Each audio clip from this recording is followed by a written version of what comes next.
Ingat guys. Yun. Simpleng ingat lang kasi matutulis yung mga bato. Pupunta naman natin yung music room naman, ipapakita namin sa inyo. Oh, may music room. Pero nagpa-piano si Unoda dito. Libangan yan, no? Libangan yan. Ha? Libangan. Kakaiba din no? Kasi tumutunog siya. Libangan yan. Yung marami na doon doon yun. Yung ba din, may parang Tututok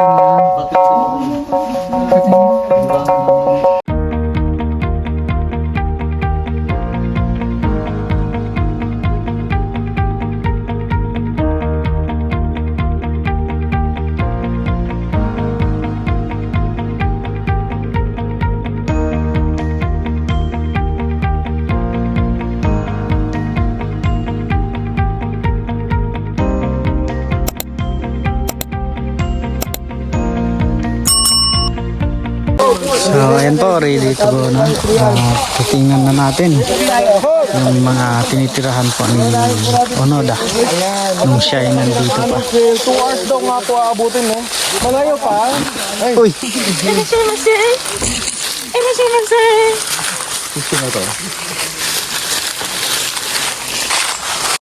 Ang sundalong hindi sumuko 29 years matapos ang World War II. 1942, World War II. Tuluyan nang nasakop ng mga Hapon ang Pilipinas mula sa kamay ng mga Amerikano. Tumagal ng 3 taon ang pananatili nila sa Philippine grounds hanggang sa natalo sila sa digmaan noong 1945 at tuluyan ng sumuko. Pero alam niyo bang may isang sundalong Hapon ang patuloy na nakibaka ng 29 years matapos ang World War II? Kung paano? Heto ang buong istorya. Si Hiro Onoda ay isang second lieutenant sa Japanese Army noong World War II. Nanggaling siya sa isang pamilya ng mga sundalo at nag-aral ng intelligence gathering, guerrilla warfare at propaganda tactics. Taong 1944 nang ipadala siya sa isla ng Lubang sa Pilipinas upang tumulong sa mga sundalong Hapon na nasa isla. Sa mga panahong iyon, nanganganib na ang lagay ng mga Hapon sa Pilipinas dahil dahan-dahan na silang nilulusob ng mga sundalong Amerikano. Pagdating ni Onoda sa isla, naatasan siyang pumunta sa kagubatan ng Lubang para bombahin at sabotahein ang mga kalapit nitong American airfield at pier. Kaya lang, noong handa na niyang gawin ang plano, hindi na siya pinayagan ng mga higher-ranking officials sa Japanese Army. Ang huling utos na natanggap niya ay nagmula sa kanyang commanding officer na si Major Yoshimi Taniguchi noong 1945. Bago pa tuluyang natalo ang hukbong Hapon sa digmaan, inutusan siya ni Major Taniguchi na manatili sa kanyang post at ipagpatuloy ang laban. Ipinagbawal din ng Major ang pagsuko sa mga kalaban at inatasang pamunuan ng ibang mga sundalo. Sinugod ng hukbong Amerikano ang ilang parte ng Pilipinas kung saan nagtitipon ang mga sundalong Hapon. Marami sa mga sundalong Hapon ang sumuko habang ang iba naman ay nagtago sa mga gubat ng isla. Isa ang grupo ni Onoda sa mga sundalong umatras sa gubat pero 4 lang sa kanila ang nakaligtas. Siya, si Private Yuichi Akatsu, si Corporal Shoichi Shimada at si Private First Class Kinshichi Kuzuka. Nang malaman ng mga Amerikano ang pananatili ng ibang sundalo sa mga gubat ng Pilipinas, pinaulanan nila ito ng mga leaflets gamit ang eroplano. Nakasaad sa leaflets ang pagsuko ng mga Hapon at pagkatapos ng giyera. Di naglaon ay nakakita ang grupo ni Onoda ng isang leaflet at agad nila itong binasa. Pero dahil aral nga sa propaganda tactics si Onoda, hindi siya naniwala sa mga nakasulat dito at inakalang isa lang itong taktika ng mga kalaban para mahuli sila. Isa ding rason kung bakit hindi sila naniwala sa mga leaflets ay dahil sa hindi niya nabalitaan ang pagbomba ng mga Amerikano sa Hiroshima at Nagasaki at iniisip niya na kaya pa nilang ipanalo ang digmaan. Sa mga sumunod na taon, nabuhay ang grupo sa loob ng gubat sa pamamagitan ng pagnanakaw ng iba't ibang kagamitan at pagkain sa mga kalapit na baryo. Para sa kanilang pagkain, madalas nilang ninanakaw ang mga kalabaw na pagmamayari ng mga taong nakatira sa isla. Nagnakaw din sila ng mga ani na prutas ng isang kalapit na plantation. Ayon kay Onoda, hindi naging madali ang pananatili nila sa gubat.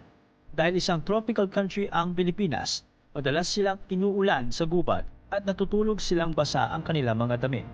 May mga panahon ding nag-aaway ang grupo niya para sa pagkain o ibang kagamitan. Pero mahirap man ang kanilang kalagayan, patuloy ang grupo nila sa pagsagawa ng mga guerrilla raids sa mga baryong ito sa paniniwalang ang mga simpleng Pilipinong naninirahan dito ay mga kalaban na nakadisguise para bundihin sila.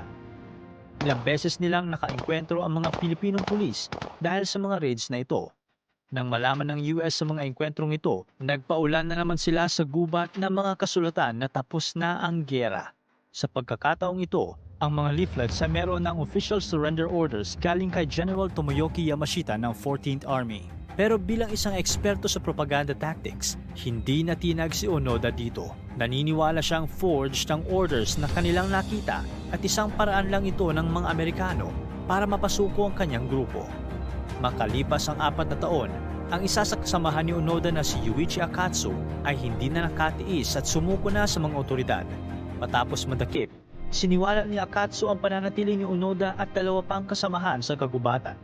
Kaya naman, noong 1959, nagpadala ang Japan ng isang search party sa lubang para hanapin si Onoda at ang kanyang mga kasamahan. Kasama sa search party ang ilang kapamilya ng grupo. Gamit ang isang loudspeaker, tinawag ng kanyang kapatid na si Toshio ang kanyang pangalan at hinikayat na sumuko na at sumama sa kanila sapagkat yun na ang huling araw ng kanilang paghahanap. Nakilala ni Onoda ang boses ng kanyang kapatid kaya maigi niya itong pinakinggan. Pero habang tumatagal ay pinagdududahan na rin niya ang boses. Kaya lumapit siya ng bahagya upang makita ang taong gumagamit ng loudspeaker. Ayon kay Onoda, sa mga panahong iyon ay hindi niya makita ang mukha ng tao pero kakorte ng kanyang kapatid ang katawan. Inisip na lang ni Onoda na nakakuha lang ang mga kalaban ng isang sundalong kasing katawan ng kanyang kapatid at kayang gayahin ang boses nito. Maya-maya pa ay kumanta na ng isang kanta mula sa paaralan ng kanyang kapatid ang tao. Pero unti-unti itong nawawala sa tono at dito na napagtanto ni Onoda na talagang taktika lang ito ng mga kalaban. Muntik man siyang nadala noong una, pinaliwala pa rin ito ni Onoda at bumalik sa kanilang kampo. Patuloy na sinubukan ng mga otoridad na dakipin ang grupo ni Onoda pero hindi nila nahuli ang mailap na grupo. Ayon kay Onoda, sa mga panahong iyon ay palipat-lipat sila ng kampo sa gubat upang hindi sila mahanap ng mga otoridad. Noong May 7, 1954, nagpadala ang gobyerno ng isang search party sa gubat upang hanapin ang grupo ni Onoda. Nahanap ng search party si Onoda pero nauwi sa barilan ang engkwentro nila. Sa labanan, napatay ng search party ang isa sa mga kasamahan nila na si Shuichi Shimada. Pero nakatakas si Onoda at Private Kozuka. Isang araw noong 1972, nagsasagawa ng raid si Onoda at si Private Kozuka sa isang kalapit na baryo. Habang sinusunog ang mga ani ng isang magsasaka sa kalapit na baryo, natsyempohan sila ng mga pulis. Natamaan si Kozuka sa barilang naganap at agad niya itong ikinamatay. Subalit, nakatakas si Onoda mula sa mga pulis at ngayon ay nag-iisa na lang siya sa kagubatan ng lubang. Gayunpaman, ay wala pa ring plano ang tapat na sundalo na sumuko sa mga otoridad. Sa mga panahong iyon, matunog na ang pangalang Hiro Onoda sa Japan at isang Japanese explorer na si Norio Suzuki ang nagka-interes sa kanya. Si Norio ay isang college dropout na naging Japanese adventurer. Pinuntahan niya si Onoda sa lubang upang masabihang matagal nang natapos ang giyera at pwede nang sumuko ang sundalo. Kakaiba ang dedikasyon na paninindigan ni Onoda bilang isang sundalo, kaya hindi pa rin ito nagpatina. Hinanap ng gobyerno ng Japan ang orihinal na commanding officer ni Onoda na si Major Yoshimi Taniguchi, na isa ng sikat na bookseller sa Japan. Noong 1974 ay pumunta si Major Taniguchi sa Pilipinas. Nang magkita sila ay sinabihan niya si Lieutenant Hiro Onoda na matagal nang natalo ang Japan sa giyera. Hindi na niya kailangan ipagpatuloy ang laban. Sumaludo si Onoda habang patuloy na tumutulo ang luha sa kanyang mga mata. Sa wakas ay sumurrender na si Onoda sa gobyerno ng Pilipinas. Ayan, dito na po tayo sa Cave 1. Yan, sabi po ni ate na dito daw po nagsisimba yung mga matatanda ng una. Sa mga tinaguan ng Onoda. Ang pagkakalabihan.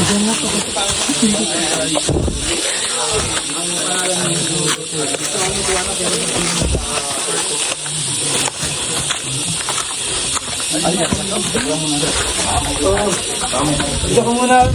Tulugan na naman. Kwarto niya. Oo. Hindi ko mapala. Pinatapos ko lang ganyan na. Ang Onoda to. Ito na yung kwarto niya. Yung lawak pala ng pinag-stayhan ni ano dito. Onoda. Yan, dito daw yung kanyang kwarto. Yun. Simpleng ingat lang kasi matutulis yung mga bato.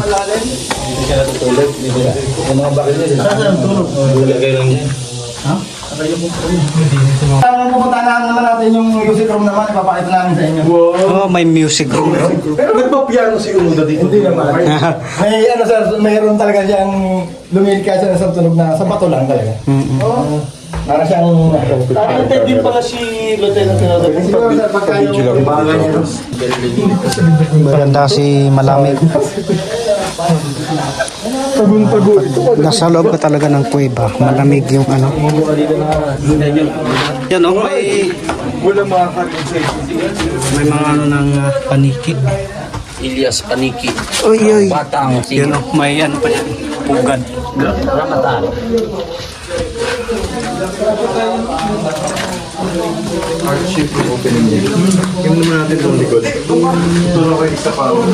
Dito naman tayo kung ano.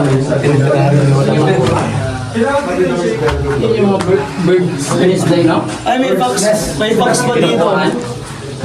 May tawa niya. Yung pinakamahal na soup. Yan yung pinakapatok sa Palawan, di ba? Yung Balin sa sayaw. meron siya madalas nest. Tapos to sir, ito may mga ano, pero bawal po natin hawakan na. Kasi yung pawis po natin yan ng Mga kasira. mga kapatay naman. Kanya lang may mapapansin po tayo yung mga ano dyan. Parang may mga Laging po ng simbahan niya po ito. Ng tuwano at tuwana.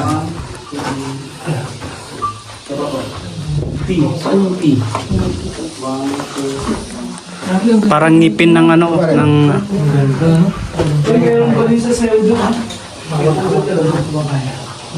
Parang ngipin. Galing yung pagkakaano nung ayun.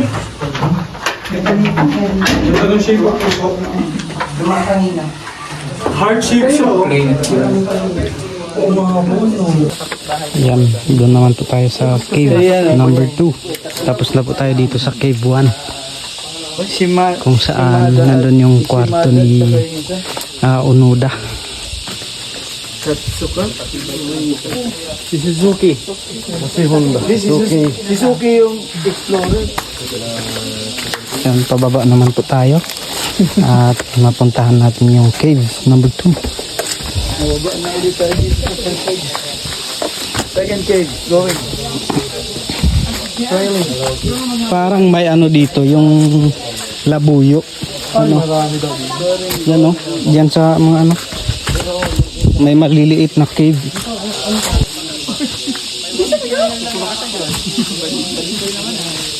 Marami ang lalaki. Yan. So, paakyat naman po tayo doon.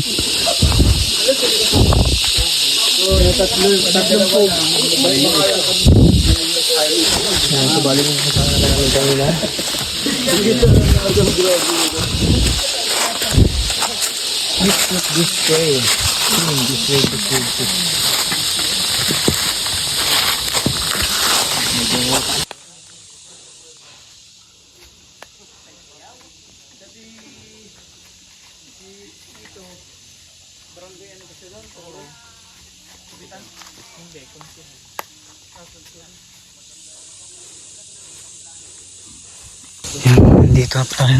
Yan. Oh. Malamig po dito sa bung ng cave. Parang doon galing sa loob.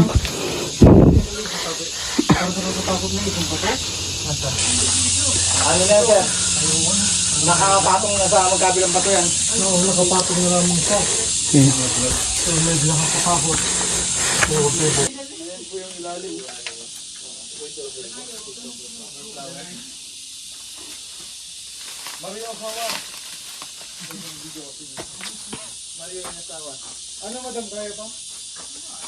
Tara, pasukin na po natin yung kuweba ni Onoda nung siya ay nandito pa sa Pilipinas. Yan, oh, ang lamig po dito.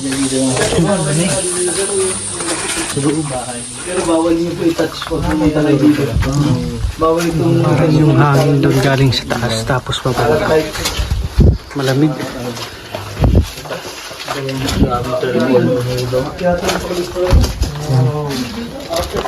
Napuno na siya ng ano, yung mga buhangin.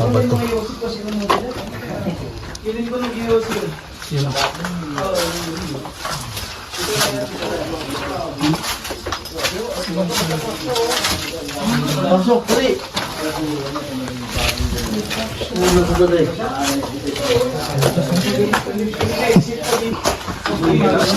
May paniki. Ay, kumadre. Naghahanap ka ng akin. Lagayan siguro ng mga yan. Ang daming butas oh.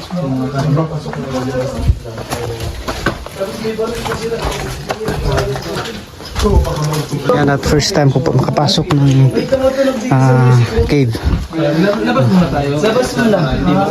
Ay so dito daw po yung ano, yung music room daw po ni. Isa-isa sila maliit. Ganda mo ito. May narinig yung tunog. Yun yung music room niya. Music room yun. Oo, diba? Narinig nyo? Yeah. Pero isa-isa lang. Parang tunog yung pang Japan pa rin. Para sa tinakunan ko. Ano kasi yung loob niyan yan. Buwang po. Buwang. Laman kaya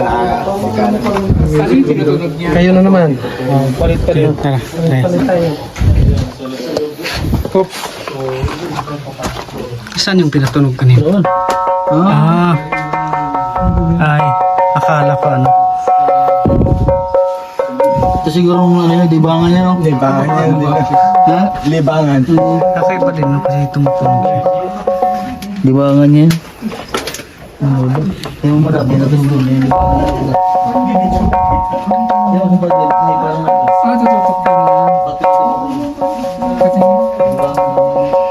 Yan ang pag naiinip si Onoda rito. Pag nainip siya no. Lilibang.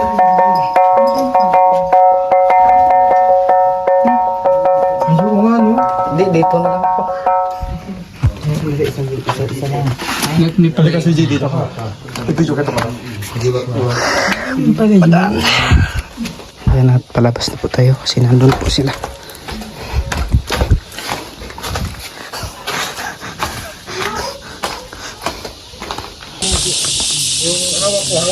Yan, pauwi naman po tayo mga kabayan. Balik. Tingnan nyo naman po yung daan dito. Kung gaano kahirap.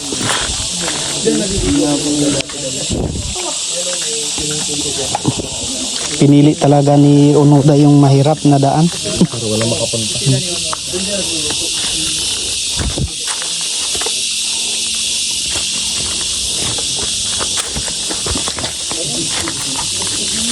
Maganda pala itong ganito pa ba?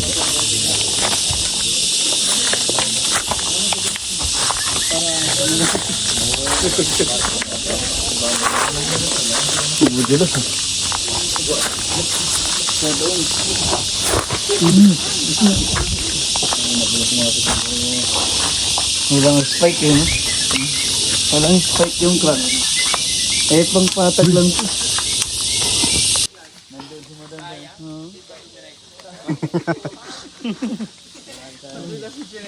Meron na sanang ano mamaya. Sana, pantabla namin ka dyan. Nasa langit ka na sana. Ka sana, pag-mute ka sana, viral ka. Si ano, si Maui Taylor.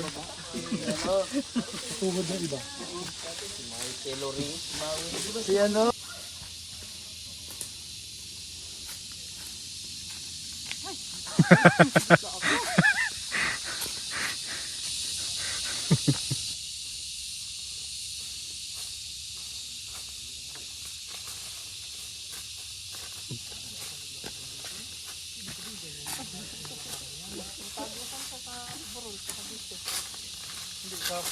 Ito oh, pag ganyan di ba? Ito may daan na. Tulad dito walang daan. Ayan at nakarating na po tayo dito mga kabayan. Pabalik na po tayo. Karating na po tayo dito sa pinanggalingan natin kanina. Indot tayo liguan dito.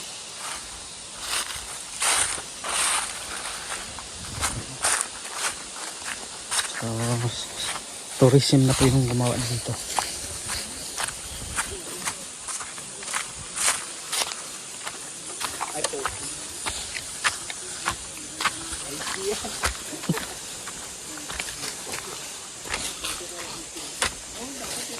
Ayan po mga kababayan, nakarating na po kami dito kung saan kami nag-start kanina papunta dun sa cave ni Onoda. Kakain na po muna kami ngayon kasi mag-alauna na po ng hapon at wala pa kami tanghalian.